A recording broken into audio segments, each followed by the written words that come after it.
Soldier Field, Chicago, Illinois. This venerable stadium will be a wild scene tonight. Two of the oldest rivals in pro football history meeting, the Green Bay Packers and the Chicago Bears. And the Windy City, Chicago, has been upside down this past week. The Bears are undefeated and off to their best start in 43 years. There he is, big number 72. Thunder and lightning. First and goal to go. Peyton, hangs in behind the refrigerator. And this crowd loves it. They've been writing about this. They stuck him in the backfield a week ago against the 49ers. Many thought out of spite for Bill Walsh's use of Guy McIntyre in the NFL championship game, NFC championship game a year ago when they used Guy McIntyre in the backfield. But look at him. Look at 350 pounds leading Walter Payton. He hits George Crumby, number 52, and watch him. Oh. It took him right out of the stadium. Tyrone Keys at 6'7", he gets up there and gets a hand on it. That ball is blocked. Bears playing Bears football. And out of the pile comes Richard Dent. First the refrigerator, now Richard Dent. 31 yards, and Perry is in the offensive backfield for the Bears. He'll be the lead blocker. They give him the football, and Perry. Touchdown. William Perry spikes the football. And this crowd loves it.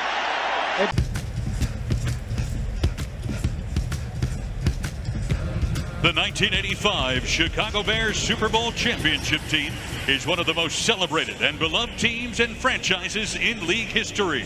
Tonight, we bring that team back together at Soldier Field to commemorate the 40th anniversary of their legendary championship.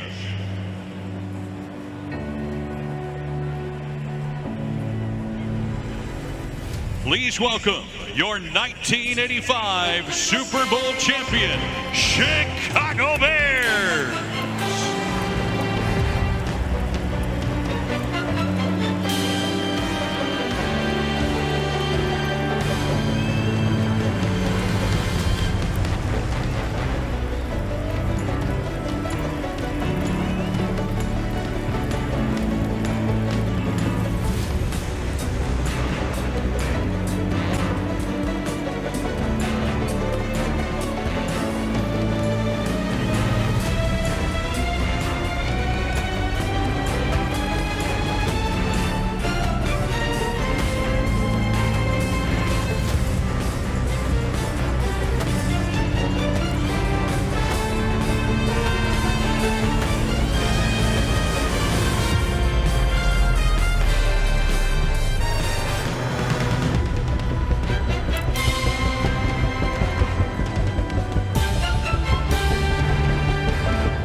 I think we were just a group of guys that came together at a point in time that really loved the game and really loved each other.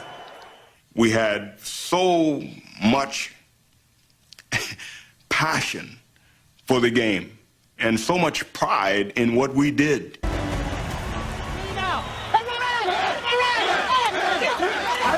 The temperature, winds gusting up to 35 miles an hour. And we'll see as the afternoon progresses what kind of an effect that will have. Butler looking away from Brown to Redden. Floats down at the 5, and Redden brings it out from there to about the 18. Cliff Thrift down to make the tackle. On the Bears. This time is where Buddy Ryan has a new wrinkle, and that is to put Tyrone Keys in on passing down. They have their full direction. Turned away by Tyrone Keys. That was part of their package. That was part of the scheme. He's 6'8", and he batted it down.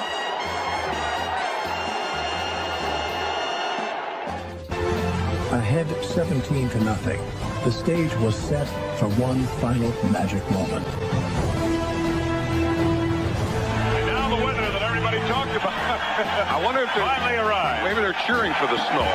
The best thing about that day was the last fumble. Third down, 11 yards to go for Dieter Brock and company. Brock back to pass, the rush on for and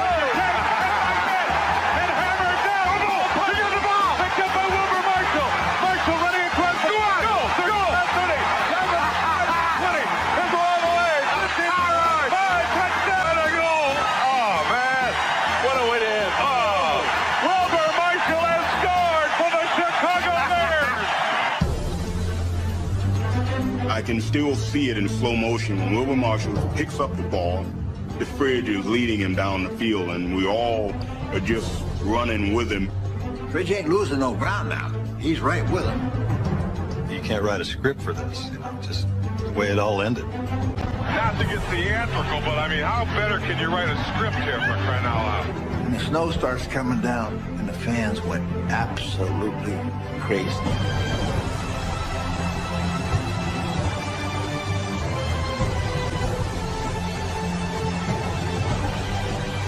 The Bears were going to their first Super Bowl. Mike Ditka's thoughts turned to Papa Bear George Halas, the man who had hired him to get them there. And I think right there, the old man was saying, that's the first time since '63. And finally, a Super Bowl for the Chicago Bears. Walter Payton hugging Virginia and Ed McCaskey, and now linebacker Otis Wilson.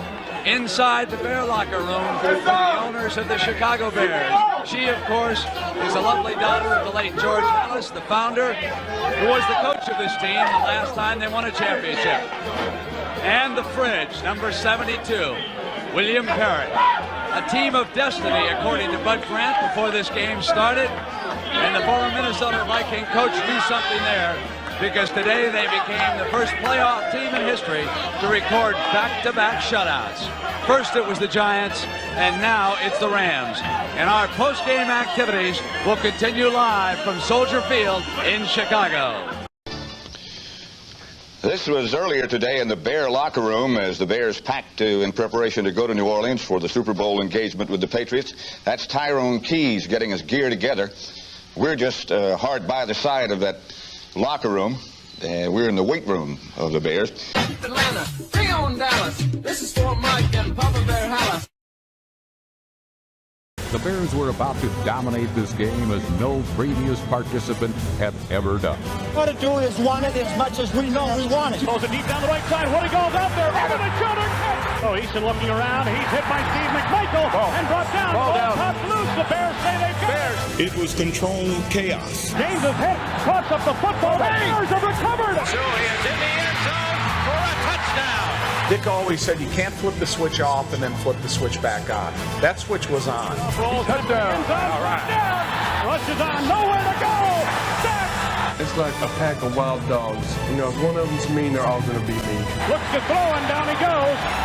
Richard Dent once again. My goodness. You see a lot of great teams and great players. They don't make a mark like we do. Here they come. A jailbreak. Go! He's sacked. Rainbows it deep down the right side. Willie goes out there. To the 50. Side McMahon on a keeper. Leaps the line to the end zone for the touchdown. That was a classic group. Coaches, Buddy, everybody. And over the left side he goes.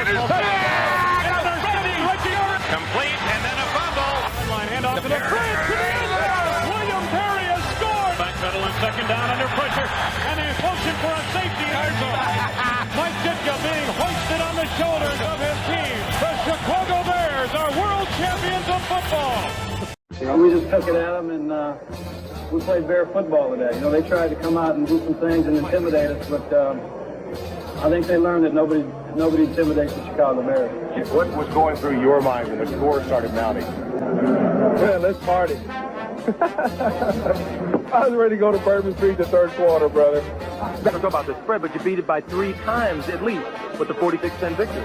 Well, the thing that Buddy Ryan had expressed to us all week long, that they were exactly the same team that we played the second game of the year. We just let them do all the talking all week long, and we knew we had a good game plan, and we came out and and perform real well. So those boys are pretty well bruised up now. Isn't it too bad your dad wasn't here to see this? Well, I think he's been with us the whole season, and I think he's here with us now, and he'll be with us always. Such triumphs will always rekindle fond memories of yesterday, and of a man who is gone but will never be forgotten. George Halas has not abandoned the Chicago Bears, for his spirit will forever be present in every member of the team he built, coached, and made legendary. The Chicago Bears, a team with a proud past and a promising future. We had in 1985 are the greatest collection of guys I've ever been around. Thank you, thank you, thank you, and go Bears!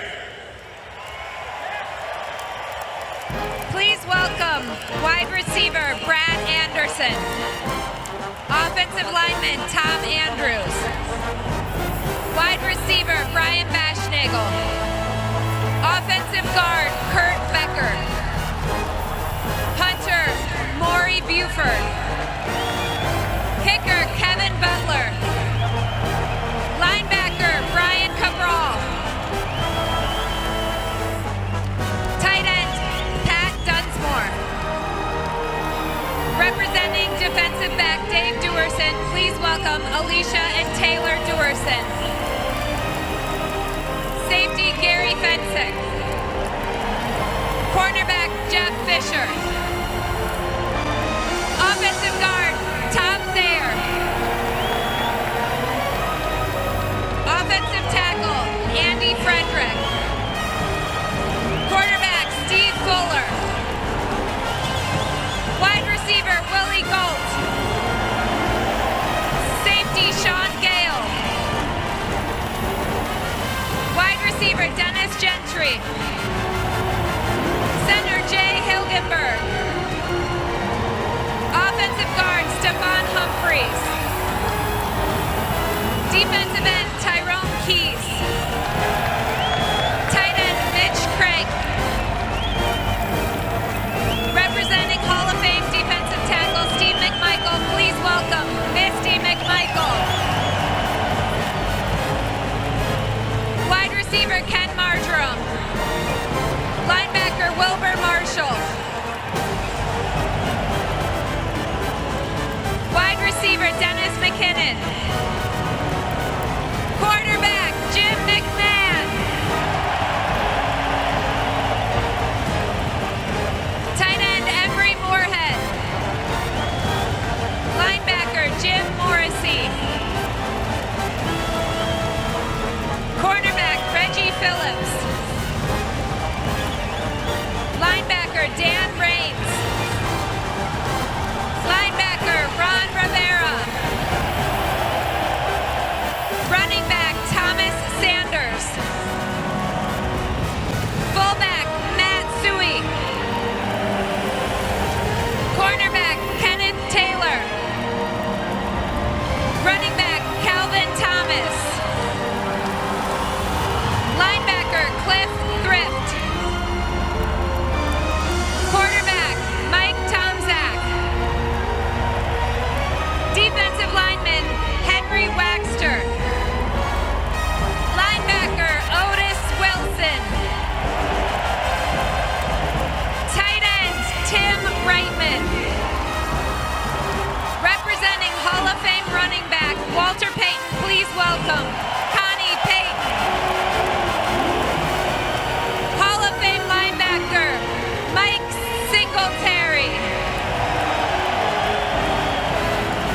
Hall of Fame offensive tackle Jimbo Covert, Hall of Fame defensive end Richard Dent,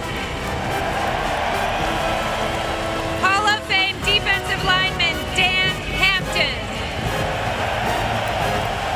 Give it up for your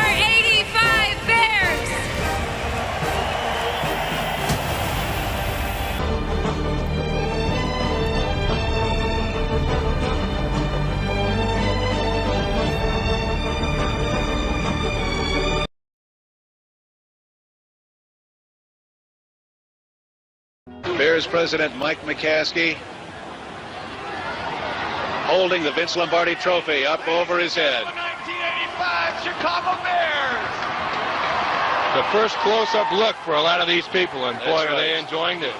I can't tell you what a great moment this is for all of us Chicago Bears. Today, in this country, everybody is a Chicago Bear fan.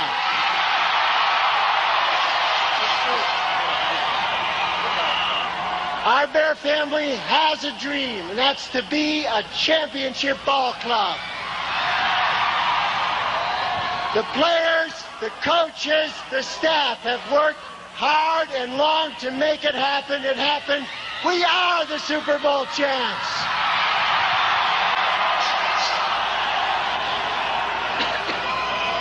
Woof, woof, woof, woof. Yes.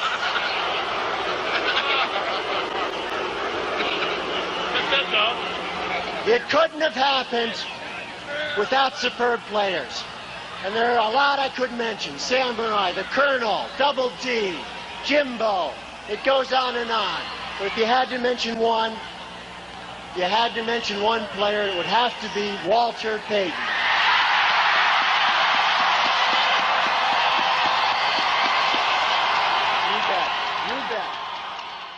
They call me Sweetness, and I like to dance. Running the ball is like making more mans. We had the goal since training camp to give Chicago a Super Bowl champ. And we're not doing this because we're greedy. The Bears are doing it to feed the needy. We didn't come here to look for trouble. We just come here to do the Super Bowl shuffle.